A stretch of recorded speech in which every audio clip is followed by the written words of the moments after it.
On September 14, 1986, First Lady Nancy Reagan appeared on national television to address the nation from the West Sitting Hall of the White House.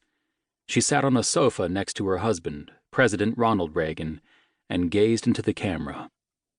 "Today, there's a drug and alcohol abuse epidemic in this country, and no one is safe from it," she said. "Not you, not me, and certainly not our children." This broadcast was the culmination of all the traveling the First Lady had done over the preceding 5 years to raise awareness among American youth about the dangers of drug use.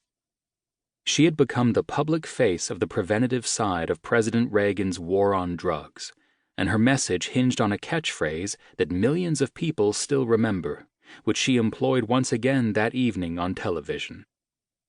Not long ago, in Oakland, California, Nancy Reagan told viewers, "I was asked by a group of children what to do if they were offered drugs, and I answered, just say no."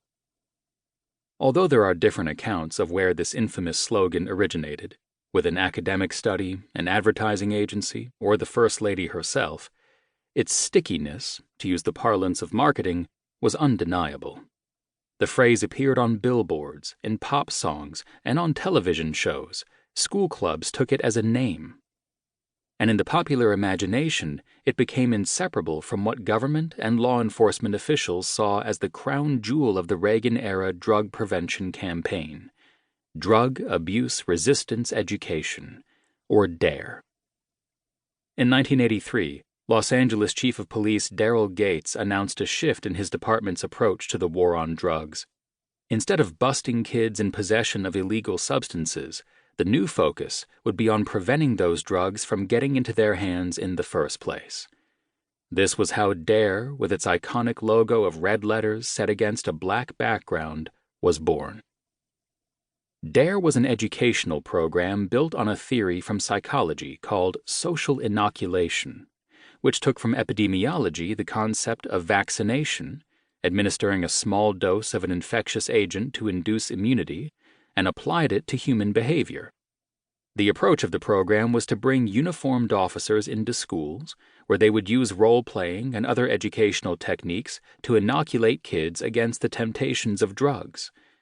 It certainly sounded like a great idea, and the early research on DARE was encouraging. As a result, the government opened its taxpayer-funded faucet, and soon the program was scaled up in middle schools and high schools across the country. Over the next 24 years, 43 million children from over 40 countries would graduate from DARE. There was only one problem. DARE didn't actually work.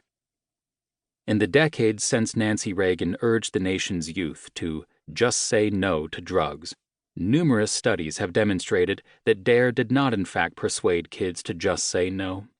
It provided children with a great deal of information about drugs such as marijuana and alcohol, but it failed to produce statistically significant reductions in drug use when these same kids were presented with opportunities to use them. One study even found that the program spurred participants' curiosity about drugs and increased the likelihood of experimentation. It is hard to overstate the cost of DARE's voltage drop at scale. For years, the program consumed the time and effort of thousands of teachers and law enforcement officers who were deeply invested in the well-being of our greatest natural resource, future generations. Yet all of this hard work and time, never mind taxpayer dollars, was wasted on scaling DARE because of a fundamentally erroneous premise. Worse, it diverted support and resources away from other initiatives that might have yielded real results. Why DARE became the disaster that it did is a textbook example of the first pitfall everyone hoping to scale an idea or enterprise must avoid: a false positive.